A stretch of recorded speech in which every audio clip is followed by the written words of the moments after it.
అని అడుగుతున్నాను. దీనికి ఒక చక్కని తార్కాణం ఇంతకుముందు చాలాసార్లు చెప్పాను, మళ్ళీసారి చెబుతాను, just for you to enjoy. మీరు ఎంజాయ్ చేయడానికి ఒక మంచి తార్కాణం చెప్తా. డాక్టర్ రవి జకరియస్ గురించి. ఆయన ఒక అరబ్ దేశంలో ఆయన దిగాడు. గ్రేట్ క్రిస్టియన్ అపాలజిస్ట్ కదా ఆయన, చాలా గొప్ప సువార్థికుడు. డాక్టర్ బిల్ గ్రహం గారితో అసోసియేట్గా ఉండేవాడు మొదట్లో. ఆయన బిల్ గ్రహం గారే ఆయనకు చెప్పాడు, I'm the preacher for masses but Ravi is a preacher for the scholars. Ravi is a preacher for the scholars. ఈయన పండితులకు సువార్థికుడు, జన సమూహాలకు కాదు, పండితులకు సువార్థికుడు. Ravi, you have your own organization, I will bless you అని చెప్తే ఆయన ఆశీర్వదిస్తే అప్పుడు ఆయన వెళ్ళి RZIM అని పెట్టుకున్న రవి జకరియస్ ఇంటర్నేషనల్ మినిస్ట్రీస్ అని. బాగా వ్యాపించింది, ఎన్నో గ్రంథాలు రాశాడు ఆయన. ఆయన దుబాయ్ అనుకుంటా ఎయిర్పోర్ట్లో దిగాడు. అక్కడ కొంతమంది ఇస్లామిక్ టెర్రరిస్టులు, ఎక్స్ట్రీమిస్టులు, లేకుంటే ఫండమెంటలిస్ట్ వాళ్ళు ఉన్నారు. ఈయన మన దేశంలోకి వచ్చాడురా, ఏదో సువార్త చెప్దామని, ఈయన పని పడదామని ఎయిర్పోర్ట్లోనే పట్టుకున్నారు. పట్టుకొని ఏమడిగారంటే, నువ్వు మా దేశంలోకి రావడానికి వీల్లేదు, నేను మేము ఇక్కడికి చంపేస్తాం. చంపకుండా ఉండాలంటే మా ప్రశ్నకు నువ్వు సమాధానం చెప్పాలి అంటే, ఇక మరి ఇంత దూరం వచ్చి మీకు దొరికిపోయాను కదా, అడగండి, తప్పించుకునేది ఏముంది, కాదనేది ఏముంది, అడగండి, నాకు తెలిస్తే చెప్తాను, నేను చెప్పింది మీకు నచ్చకపోతే అలాగే చంపేసేయండి, అడగండి బ్రదర్ అని చెప్పాడు ఆయన. వాళ్ళు అన్నారు, మహమ్మద్ గురించి నీ అభిప్రాయం ఏంటి? మహమ్మద్ మా ప్రవక్త, చివరి ప్రవక్త, నువ్వు ఒప్పుకుంటావా లేదా? మహమ్మద్ గురించి నీ అభిప్రాయం ఏంటి చెప్పు అన్నారు. ఓ ఇంతేనా, ఇదా మీ ప్రశ్న? మహమ్మద్ గురించి నేను ఏమనుకుంటున్నానంటే, ఆయన ప్రవక్త అని నేను నమ్ముతున్నాను. మీరు నమ్ముతున్నారా? మహమ్మద్ ప్రవక్త అని మీరు నమ్ముతున్నారా? అదేంటండి, మేము నమ్మలేకపోతున్నాం. మహమ్మద్ ప్రవక్త అని మీరు క్రైస్తవులు మీరు ఎలా నమ్ముతారు? నేను నమ్ముతున్నానండి, మీకు అభ్యంతరమా? అభ్యంతరం, మీరు మాలో మా సహోదరుడే మాతో కలిసిపోయినట్టే. వినండి వినండి, తొందరపడకండి. నేను చెప్తున్నాను, మహమ్మద్ ప్రవక్త అని నేను నమ్ముతున్నాను. ఇస్లాం విశ్వాసం ప్రకారం ఒక ప్రవక్త ఎన్నడూ అబద్ధం చెప్పడు గనుక మహమ్మద్ చెప్పినవన్నీ సత్యమే, ఆయన అబద్ధం చెప్పడు. అంత గొప్ప ప్రవక్త అన్ని సత్యాలే చెప్పి ఒక సత్యం చెప్పాడు. యేసుక్రీస్తు కూడా ఒక ప్రవక్త అని చెప్పాడు కదా. అవును అవును, అది కూడా మేము నమ్ముతున్నాం అన్నారు. యేసుక్రీస్తు కూడా ఒక ప్రవక్త అయితే ఇస్లాం ప్రకారం యేసు అబద్ధం ఆడడు కదా. అవును, యేసు కూడా అబద్ధం ఆడడు. అవును, అబద్ధం ఆడడానికి అవకాశమే లేని ప్రవక్త అయిన యేసు నేనే మార్గమును అని చెప్పాడు. అది నేను నమ్ముతున్నాను. యేసు మార్గం కాకపోతే యేసు అబద్ధం చెప్పినట్టు అవుతుంది. యేసు అబద్ధం చెబితే మరి ప్రవక్త కాలేడు. ప్రవక్త కాకపోతే ఈయన ప్రవక్తని మహమ్మద్ అబద్ధం ఆడినట్టు అవుతుంది. రివర్స్లో వస్తే గనక మహమ్మద్ ప్రవక్త గనక అబద్ధం చెప్పడు. ఆయన నిజమే చెప్పాడు, యేసే ప్రవక్త అని. యేసు ఒక ప్రవక్త గనక ఆయన అబద్ధం చెప్పాడు. యేసు నేనే మార్గమునన్నది సత్యమని నేను నమ్ముతున్నాను అని చెప్పేసి వాళ్ళు ఇంకా నోరెళ్ళ పెట్టి చూస్తుండగానే నడిచి బయటికి వెళ్ళిపోయి కారుకి వెళ్ళిపోయాడు. సువార్త చెప్పవలసిన విధానం అది. అట్లా కాకుండా మనోడు చెప్తారు ఇప్పుడు సువార్త, మహమ్మద్ ఏం ప్రవక్త, ఆయనకి ఇంతమంది భార్యలు,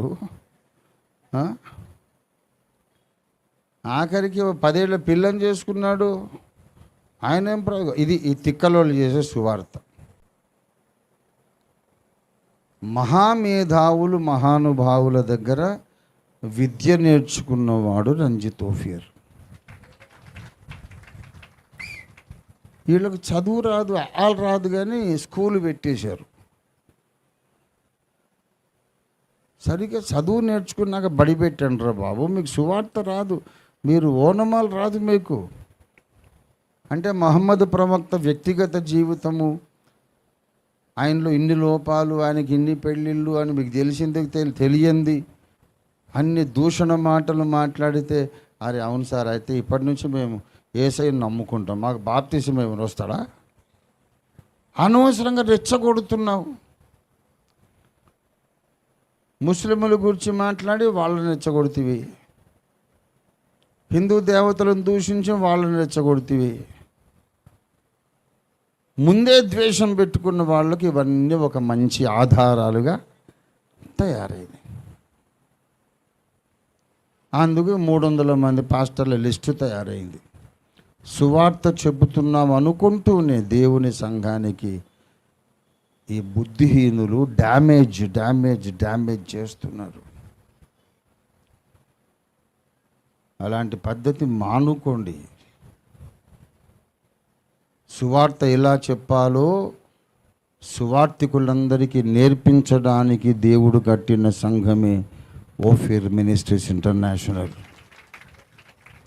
నేను ఇక్కడ ఇలా మాట్లాడుతున్నాను, చైనాకి వెళ్ళాను అనుకో, ఋగ్వేదములో ప్రథమ మండలము అది అంటే వాడు ఎవడరా నువ్వు, చాలా గెట్ అవుట్ అంటాడు. ఏందిరా ఋగ్వేదం, పాగలు హోగాయతో, ఏ పిచ్చి పట్టిందని ఋగ్వేదం అంటాడు వాడు. ఎందుకంటే వాళ్ళకు వేదం మీద నమ్మకం లేదు, టోటల్గా నాస్తికులు. వాళ్ళకి ఎలా చెప్పాలి, వీడు తెలీదు. నాకు తెలుసు, నన్ను తీసుకెళ్ళి చైనాలో ఎత్తాయి, రష్యాలో ఎత్తాయి, ఆఫ్రికాలో ఎత్తాయి, ఎక్కడైనా ఎత్తాయి. వాడి మత విశ్వాసం ఏదో తెలుసుకొని ఆ మత విశ్వాసమును బట్టి, వాడికున్న నేపథ్యము బ్యాక్గ్రౌండ్ బట్టి వాడికి ప్రకృతి వేదము ద్వారా చెప్పాలా, లిఖిత వేదము ద్వారా చెప్పాలా, మనోవేదము నుండి చెప్పాలా, డిసైడ్ చేసుకునే ఒక పరిపక్వత దేవుడు మా తాతలు ముత్తాతల నుంచి నా దాకా ఇచ్చాడు. అందులో నన్ను చెక్కిన గురువులలో మాసిలమణి గారు ఉన్నారు, కేవి జేకబ్ గారు ఉన్నారు, అద్దంకి దావీదు గారు ఉన్నారు, రవి జకరేష్ గారు ఉన్నారు, ఇంకా చాలామంది మహానుభావులు ఉన్నారు. Learn how to teach and proclaim the gospel అని చెబుతుంటే అవన్నీ వేరే మతం సంగతి మనకెందుకు అంటాడు. మరి ఎలా సువార్త చేస్తావు అంటే మీ దేవుడికి ఇన్ని పెళ్ళాలు ఉన్నారు, మీ ప్రవక్తకి ఇన్ని పెళ్ళాలు, కనుక మీరందరూ వేస్ట్ అని అంటే అది సువార్త, అది దూషణ. క్రైస్తవ సమాజము మారు మనసు పొందాలి. ఆఖరి మాట చెప్పి ముగించేస్తున్నా. అన్నిటికీ కుదురుబాటు కాలములు వచ్చునని దేవుడు ఆది నుండి తన ప్రవక్తల నోట పలికించాను. అవునా కదా? అపొస్తలుల కార్యాలు 3:21 అవునా కదా? అన్నిటికీ కుదురుబాటు కాలములు రావాలి అంటే అర్థం ఏంటంటే దేవుని ఇంట్లో అన్ని వ్యవహారాలు మొత్తం చెడిపోయినాయని అర్థం. అన్నిటికీ దిద్దుబాటు కావాలి. అందులో మొట్టమొదట పునాదులు పాడైపోయినాయి, పునాదులు బాగు చేసుకోవాలి. రెండవదిగా చర్చ్ మేనేజ్మెంట్, సంఘ పరిపాలన పాడైపోయింది, దాన్ని బాగు చేసుకోవాలి. మూడవదిగా తప్పొప్పులు నిర్ణయించే విధానం కుదురుబాటు చేయాలి. నాలుగవదిగా మన సువార్త ప్రకటన విధానమును కూడా దిద్దుబాటు చేయాలి. ఇది కూడా నా పాత ప్రసంగమే. విన్నవాళ్ళు జ్ఞాపకం ఉంటే చేయొద్దండి. చాలామంది జ్ఞాపకం ఉంది, వెరీ గుడ్. 4 విషయాలు మనం దిద్దుబాటు చేసుకోవాలి. The church government must be reconstituted. Reformation జరగాలి. తర్వాత ఏది తప్పు ఏది ఒప్పు నిర్ణయించే విధానం మారాలి. పునాదులు పాడైపోగా నీతిమంతులు ఏమి చేయగలరన్నారు. అంటే పునాదులు ఏమైపోయినాయి? పాడైపోయినాయి. ఏదో చెయ్యాలని నీతిమంతులు తాపత్రయపడుతున్నారు, కానీ వీళ్ళు కావట్లేదు. 11వ కీర్తన 3వ వచనం మీకు తెలుసు. ఫైనల్గా the way of preaching the gospel must be rectified. దానికి మూలవాక్యమే కొలస్సీ 4:3వ వచనం. సువార్త మర్మమును బోధించవలసిన విధముగానే బోధించాలి. సరైన విధంగా సువార్త బోధించండి రా నేను చెబుతుంటే నన్ను ద్వేషించి, నన్ను దూషించి, వెటకారం చేసి, ఒక ఆయన అంటాడు, ప్రవక్త గారు నన్ను వెటకారంగా మాట్లాడాడు. సరైన విధంగా సువార్త చెప్తే ఆ సువార్త విన్న వాళ్లకు రక్షణ వస్తుందని నేను చెప్పాను ఒక దగ్గర. అది ప్రస్తావించి ఆయన అన్నాడు, నీ సువార్త వింటే రక్షణ వస్తుందా? వాడి బొందే వస్తుంది అన్నాడు. అవునా? బొంద వచ్చింది. మరి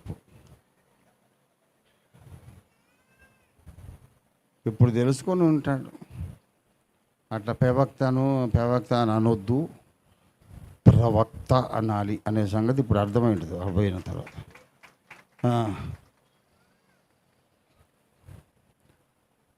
ప్రవక్తలను దూషించుచు హింసించుచు రాగా దేవుని కోపము నివారింప శక్యం కాకుండా వస్తుంది. నేర్చుకోవలసిన వాడవు గురువును వెటకారం చేస్తావా? తప్పు కదా. దేవుడున్నాడు పైన. భారతదేశంలో కాశ్మీర్ టు కన్యాకుమారి క్రీస్తు దాసులందరూ మారు మనస్సు పొంది ఏథెన్స్ వారికి సువార్త ఎలా ప్రకటించాడో పౌలు, ఆ పౌలు వరవడిని అనుసరిస్తున్నటువంటి రంజితోఫీరు వరవడికి సేవకులందరూ రావాలని మనం ప్రార్థన చేద్దాం. ఇది తప్పదు. అన్యథా శరణము నాస్తి. మారాల్సిందే. సువార్త విధానం మారాలి. నేను దాశరథి రంగాచార్యుల వారిని గురించి మాట్లాడుతూ గురుపాదులు అని రాశాను. హైందవ క్రైస్తవులు.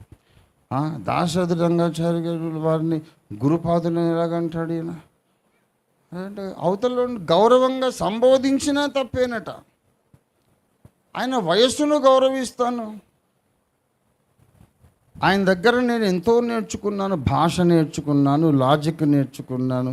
గురువు అంటే తప్పేమి? పెద్దవాడిని గౌరవించడం తప్ప? నేను వినయంగా సౌమ్యంగా మాట్లాడి కన్విన్స్ చేస్తూ ఉంటే అట్లా కాదు సార్, మొత్తం కుక్కలాగా అరవాలి, కుక్కలాగా కరవాలి. అది గెలుపు. ఇవాళ క్రైస్తవ సేవకులు, సువార్థికులు అందరూ డేంజర్లో పడ్డారు. నేను మొదటి నుంచి చెబుతున్నా, అలా దూషించకండి. పౌల్లాగా మాట్లాడండి, నాలాగా మాట్లాడండి, రవి జక్కరేసులాగా మాట్లాడండి. నాకొక్కడికే తెలుసని నేను చెప్పలే. మాసిలమణి గారిలాగా మాట్లాడండి. ఇంకా ఉన్నారు చాలామంది, వాళ్ళని చూసి నేర్చుకోండి. అసలు యజ్ఞము అనే బుక్ రాసిన మొట్టమొదటి మహానుభావుడే యజ్ఞము. వేదములలో యజ్ఞ పురుషుడు ఉన్నాడు, ఆయనే క్రీస్తు యేసని. అది యేసును గూర్చిన ప్రస్తావన, యేసును గూర్చిన సాక్ష్యం అని ముందు బుక్ రాసిన వాడు అద్దంకి దావీదు గారు, మా తాతయ్య. అది ఎప్పుడు రాశాడు? భగత్ సింగ్ గారు రక్షణ పొందకముందు రాశాడు ఆయన. తర్వాత ఆ బుక్కు చదివి ఒక ఆయన రక్షణ పొందాడు, మండపాక కేశవరాయ శర్మ, బ్రాహ్మడు. మండపాక కేశవరాయ శర్మ గారు అద్దంకి దావీదు గారి బుక్కు చదివి బాప్తిసం పొంది పోయి హెబ్రోన్లో పోయి చేరాడు. ఆయన అదే యజ్ఞం అనే పేరు పెట్టి చిన్న కరపత్రం వేశాడు, అందులో సారాంశం. ఈ రెండు చదివి పండిత్ ఫ్రాన్సిస్ గారు బుక్కులు రాశానని నాకు చెప్పాడు. పెద్దలు, మహానుభావులు, మహాజ్ఞానులు సంస్కృతంలో, ఆంధ్ర భాష, సంస్కృతం, ఆంగ్లం, ఉర్దూ, అరబిక్ అన్ని భాషల్లో పండితులైన వారు అన్ని బుక్స్ చదివి సామరస్యంగా సువార్త చెప్పి వేల మందిని మార్చారు. వాళ్ళంతా కలిసి నన్ను తయారు చేశారు. నేను నేర్చుకున్నాను. నాకు తెలుసు ఎదుటి వాడిని గాయపరచకూడదు. నాయన రా భోంచేయి నాయన, భోజనం అని చెప్తే నువ్వు వచ్చి తింటావు.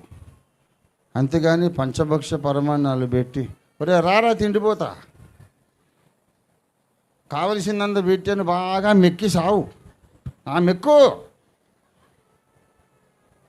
తింటాడా వాడు? వద్దులే సార్, నువ్వు వద్దు, నువ్వు భోజనం వద్దు, బయట పోయేదో ఇడ్లీ తిని వెళ్ళిపోతాను సార్ హోటల్లో అంటారు. ఏమండి, మనోళ్ళు సువార్త చెప్పడం ఎలాగ ఉంటుందంటే ప్లీజ్ కమ్ ఇన్ అని డోర్ వేసేసినట్టు ఉంటుంది. రండి రండి అని చెప్పి బోల్ట్ వేసేసి తలుపేసినట్టు. అన్నిటికీ కుదురుబాటు కాలాలు రావాలి. ప్రాముఖ్యంగా సువార్త ప్రకటన విధానములో దిద్దుబాటు రావాలి. ఓఫిర్ మినిస్ట్రీస్కి ఉన్నటువంటి హోలిస్టిక్ విజన్లో ఏంటంటే teaching the people how to preach the gospel. అందుకే నేను హైందవ క్రైస్తవం రాశాను. హైందవ క్రైస్తవం ఎందుకు రాశానంటే రెండు ఉద్దేశాలు. ఇది చదివి అందరూ మారిపోతారని కాదు, కొందరు మారచ్చు మారకపోవచ్చు, కానీ సువార్త ఇలా చెప్పాలా అని మనవాళ్ళు నేర్చుకుంటారు అని నేను ఆ బుక్ రాశాను. ఇప్పుడు చెప్తున్నాను నేను నీకు, హైందవ క్రైస్తవం బుక్ చదివి ఒక్క హిందువు కూడా మారకపోయినా నాకు పర్వాలేదు, కానీ ఇలా సువార్త చెప్పాలని క్రైస్తవులు నేర్చుకుంటే నాకు చాలు. అప్పుడు కొన్ని వేల మంది, లక్షల మంది ఇండియాలో పౌలులు తయారవుతారు. దేవునికి స్తోత్రం కలుగును గాక. కనుక మనం ప్రార్థన చేద్దాం. ఇంకా చాలా పెద్ద పోరాటం ఉంది, చాలా పెద్ద పోరాటం ఉంది. ఈ మహాపోరాటం మొన్న ఢిల్లీలో ఒక పెద్ద లాంగ్ లీప్ ఫార్వర్డ్, ఒక ముందంజ వేశాం. ఇంకా అటువంటి కొన్ని వందల ముందంజలు వేయాలి. ప్రపంచాన్ని వెలుగుతో నింపాలి. న్యాయంగా మాట్లాడాలి, సౌమ్యంగా మాట్లాడాలి, సామరస్యంగా మాట్లాడాలి, కృపాసహితంగా మాట్లాడాలి. అవతల వాడు అవును కదా అనేటట్టు మాట్లాడాలి. నమ్మని నమ్మకపోని నువ్వు చెప్పేదైతే సరిగా ఉండాలి కదా. కొంతమంది ఆడవాళ్ళు చీరలు కొనడానికి వెళ్తారు, మొత్తం సౌత్ ఇండియా మాల్ మొదలుకొని నార్త్ ఇండియా మాల్ దాకా మొత్తం మాల్స్ అన్నీ తిరుగుతాయి. నేను ససేమిరా వాళ్ళతో షాపింగ్ పోరు. కావాలంటే 10,000 1,00,000 ఇచ్చి ఊరుకుంటాను తప్ప నేను మాత్రం పోరు. వాడు ఎంతో పాపం చేసుకున్నాడైతే వాడికి దేవుడు సేల్స్ మ్యాన్ ఉద్యోగం ఇస్తాడని నా నమ్మకం. ఒక పట్టాన సెలక్షన్, ఆ షాపులో ఉన్న చీరలు మొత్తము తీసి ఆడు కుప్పబోయించి నచ్చలేదు కానీ వెళ్ళిపోతారు. మళ్ళీ ఆ పక్క షాప్ ఏమండి, రోజంతా తిరిగి తిరిగి తిరిగి తిరిగి అద్భుతమైన చీరలు ఎన్నో ఉంటాయి. వాళ్ళని ఇది నచ్చలేదు, అది నచ్చలేదు, ఇది నచ్చలేదు. ఇంకా మళ్ళీ వాళ్ళ గట్టి కూడా చూపించాలి. కొన్నిసార్లు అయితే ఇక తప్పనిసరి వాడే చీర కట్టుకుంటాడు.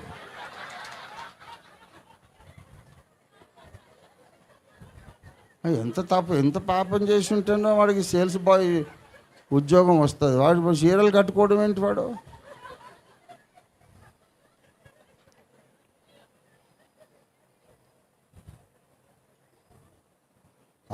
కరుణ ఒక పనికి మాలిన ఒక పెండ కలరు, పనికి మాలిన తుమ్మ కంప డిజైను, అది తెచ్చుకొని ఇంటికి ఇది బాగుందని తెచ్చుకుంటాడు.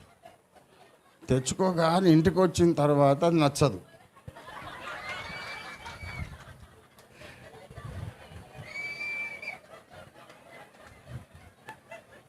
మళ్ళీ రేపు పొద్దున మార్చి ఇది నచ్చలేదండి. వాడు ఎన్ని తిట్లు తిట్టుకుంటాడో కదా.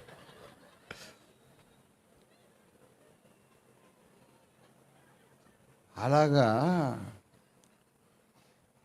నీకు మార్కెట్లు రకరకాల చీరలు, రకరకాల ప్యాంట్లు, సూట్లు ఎన్నిక చేసుకోవడానికి ఎన్నో విధానాలు, ఎన్నెన్నో చాయిసెస్ ఉండొచ్చు. కానీ సువార్త చెప్పడానికి అన్ని రకాల పద్ధతులు ఉండవు, అంత చాయిస్ ఉండదు.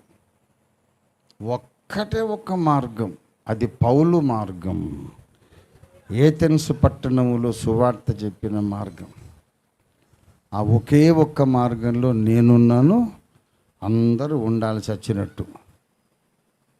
లేకపోతే పైకి వెళ్ళిన తర్వాత ఎర్రి ముఖం వేసుకొని యేసయ్య ద్వారా గద్దింపు ఎదుర్కొంటారు. ఆటలు కాదు, పిల్లల ఆటలు కాదు. మేము ఇక్కడ కష్టపడి రాత్రి మగళ్ళు బైబిల్ 125 సార్లు చదివి, 72 సార్లు వేదాలు చదివి, ₹1 బిళ్ళతో సేవ ప్రారంభించి, నాకు అమెరికా డబ్బు వద్దని భీష్మించుకొని ఉపవాసాలతో దెబ్బలు తిని నెత్తురు గార్చి ప్రాణాపాయ స్థితిలో అసలు ఏమి నాకంటూ ఏం మిగిల్చుకోకుండా భారతదేశం అంతటా సంఘాలు కట్టి ఉన్నోడిని నువ్వు పేవక్త అంటావు. నువ్వు ఎవరెవడైతే అలాగ నోరు జారాడో అందరికీ ఉంది. జాగ్రత్త. అందరూ అంతటా మారు మనసు పొందాలి. ముందు పాస్టర్లు మారు మనసు పొందాలి, రెవరెండ్లు, బిషప్పులు మారు మనసు పొందాలి, అన్ని ఇండిపెండెంట్ సంఘాల సేవకులు మారు మనసు పొందాలి. నువ్వు పండితుడివే కావచ్చు, బాగా సబ్జెక్ట్ నాలెడ్జ్ ఉండొచ్చు, కానీ సువార్త చెప్పడానికి సబ్జెక్ట్ నాలెడ్జ్ సరిపోదు. వినేవాడి మీద కొండంత ప్రేమ ఉండాలి. దేవునికి స్తోత్రం కలుగునుగాక. సువార్త ప్రకటించేటప్పుడు ప్రేమ కలిగి సత్యం చెప్పాలి, కృపాసహితంగా. ఇదొకటే మార్గం, వేరే మార్గం లేదు. సువార్త ప్రకటించే వారందరితో దేవుడు మాట్లాడున్నట్లుగా మనం ప్రార్థన చేసుకుందాం. వాళ్ళు లిస్ట్లో రాసుకున్న 300 మంది సేవకులను దేవుడు కాపాడాలని మనం ప్రార్థన చేద్దాం. మన భారతదేశంలో విభిన్న మతాల మధ్య అవగాహన రావాలని మనం ప్రార్థన చేద్దాం. ఇంకా ఏ సేవకుడు కూడా దుర్మరణం పాలు కాకూడదు, ఏ సేవకుడిని కూడా ఎత్తుకుపోకూడదు, ఏ సేవకుడిని కూడా చంపకూడదు, లేక యాక్సిడెంట్ కూడా జరగకూడదు. గ్రాహం స్టేన్స్ మొదలుకొని ఎన్ని జరిగినాయి ఈ దేశంలో. జరిగిన దారుణ మారణకాండ ఇక చాలు. మరలా ఒకసారి దేవుడు దిగివచ్చి అన్ని మతముల వారు అన్నదమ్ములుగా కలిసిమెలిసి జీవించడానికి దేవుడే సహాయం చేయాలని ప్రార్థన చేద్దాం. Ophir ministries international head office ఎక్కడుందో తెలుసా? KPHB కాలనీ కనకదుర్గ టెంపుల్ పక్కన ఉంది. సరిగ్గా నా ఇంటి ముందే ఒక గద్ది ఒకటి కట్టారు వినాయకుడిని పెట్టడానికి. అక్కడ పెట్టుకొని పూజించుకుంటారు నవరాత్రులు. పూజించుకొని నాకేం అభ్యంతరం అని చెప్పి పూజించుకోండి బాబు అని చెప్పాను. తర్వాత ఆఖరి రోజు అన్న సంతర్పణ. ఆ సందులో ప్లేస్ లేదు. ఏం బాబు, తినేది అన్నమే కదా, తప్పేముంది, ఏం తాగుడు పార్టీ కాదు, అన్నమేగా, మా హాల్లో కూర్చొని తినమని పెట్టి పిలిచాకు. అనేక సంవత్సరాలుగా LIG 86/1 దగ్గర అక్కడ వినాయకుడు పూజలు చేస్తారు. విగ్రహం తీసినప్పుడు భోజనాలు వడ్డించుకుంటారు. మన హెడ్ ఆఫీసులోనే వినాయక భక్తులందరూ భోజనం చేస్తారు. నా భక్తి ఏం పాడు కాలేదే, నా భక్తి ఏం పాడు కాలేదు. నేను ఇంకా యేసయ్య భక్తుడినే, ఇంకా అదే సువార్త చెబుతున్నా. వాళ్ళు వేరే మతం, వేరే దేవుడు వాళ్ళు వచ్చి నా ఇంట్లో భోజనం చేస్తే నా సువార్త ఏం మారలేదే. మరి ఎవరిని వలనను రక్షణ కలగదని ఇంకా చెబుతున్నాను. ఆ స్థితప్రజ్ఞత ఉండాలి, ఆ లౌక్యం ఉండాలి. రండయ్యా, భోంచేయండి. తప్పే ఉంది, భోజనాలు చేసుకుంటాం సార్, ప్లేస్ లేదని అడుగుతున్నాడు. నా తమ్ముడు కాదు, అన్నం తింటే తప్ప చేసుకోండి. కానీ ఆ విగ్రహమే తెచ్చి ఇక్కడ పెట్టి పూజ చేస్తానంటే వద్దు బాబు, ఇది క్రైస్తవ సంస్థ, ఇక్కడ అట్లాంటి పూజలు చేయకూడదు, మీరు మీ ఇంట్లో చేసుకోండి, బయట చేసుకోండి అని చెబుతా. అయిపోయింది, విగ్రహాన్ని తీసేశారు. భోజనం చేయాలండి. భోజనానికి మతం, అన్నానికి ఏం మతం ఉందండి? ఒక హిందూ అన్నం, ముస్లిం అన్నం, క్రైస్తవ అన్నం ఉంటుందా? క్రిస్టియన్ సాంబారు, ముస్లిం సాంబారు ఉంటుందా? ఆ లౌక్యం ఉండాలి. అది చెప్తే అది కాదండి ఓఫీర్ గారు, అంతా కాంప్రమైజరు ఏం ప్రొమైజరో, మొత్తం మీద అయితే 1000 మంది పాస్టర్లు తయారయ్యారు, 100 సంఘాలు తయారయ్యాయి. నువ్వెంతమందిని కన్నావురా? కొత్త పెళ్లి కూతురా నాకు చెప్తావేంటి? గనక అసలు కాంప్రమైజ్ అయ్యేది లేదు. ఇష్యూ మాట్లాడాలి, విషయం ఏదో మాట్లాడు, అంతేగాని వ్యక్తిగత దూషణ ఎప్పటికీ మనం చేయకూడదు. ఒక అవతార పురుషుడి పేరెత్తి దూషించొద్దు, అతని భక్తుల పేర్లెత్తి దూషించొద్దు. మొన్న మనోడు పేరేంటి, శ్రీధర్ని ఎత్తుకుపోయారుగా, బాగా కొట్టి హింసించారు. నేను అప్పుడు అడిగాను, అడిగాను, ఇది నా స్టైల్ ఇది. ఒరే బుద్ధిహీనులారా, వీడికి ఏదో నచ్చజెప్పాలి, రామభక్తిలో ఉన్నటువంటి విశిష్టత ఏంటో తెలియజెప్పాలి, కానీ బాగా కొట్టి కొట్టి కొట్టి కొట్టి జయరామను అంటే భయానికి అంటాడేమో, ఆ నొప్పి తట్టుకోలేక అంటాడేమో, కానీ రామదాసు లాంటి పరమభక్తుడు తయారవుతాడా? తులసీదాసు లాంటి రామభక్తుడు తయారవుతాడా? నొప్పి తట్టుకోలేక సరేలే జై శ్రీరామ్ అంటాడు, కానీ రాముడి కోసం ప్రాణమైన ఇచ్చేస్తాననే రామదాసు, అన్నమయ్య తయారవుతారా? గనుక మీ దేవుడి మీద అభిమానం కలిగించే మార్గం చూడండి. ఇలా హింసిస్తే అభిమానం కాదు, ద్వేషం పెరుగుతుంది అని చెప్పా. ఇది నా స్టైల్. అంతేగాని మావోని కొడతారా, నేను నరికేస్తా, నేను కొరికేస్తా, నేను బొంద పెట్టేస్తా, అది ఇదంటే, అవునా సార్, సరే బాప్తిసం ఇవ్వండి సార్ అని అంటాడా? అన్నట్టు మరి ఆ మాత్రం కామన్ సెన్స్ లేదు.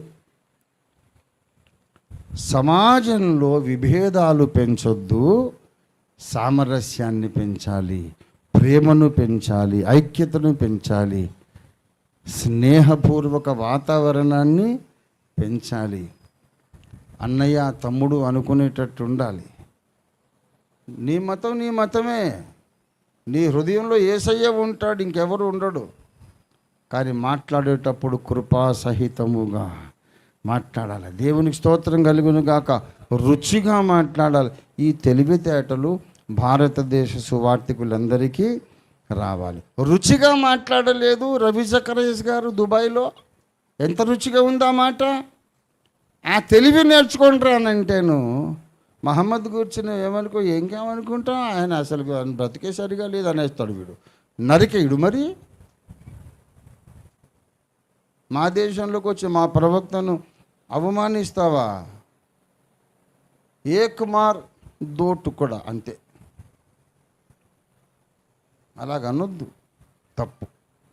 ఎదుటివాడిని దూషించకుండా ప్రేమగా సత్యాన్ని చెప్పగలిగే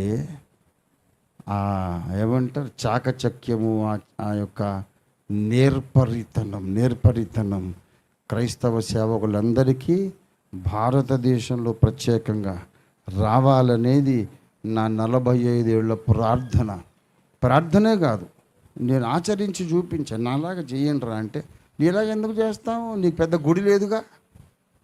పెద్ద గుడి ఉన్నోడు చెప్తే వింటాం, అదొక సాగు. మళ్ళీ లీడర్ అంటే, స్కాలర్ అంటే పెద్ద చర్చ్ ఉండాలి, ల్యాండ్ గ్రాబింగ్ చేసి. ఏమండి,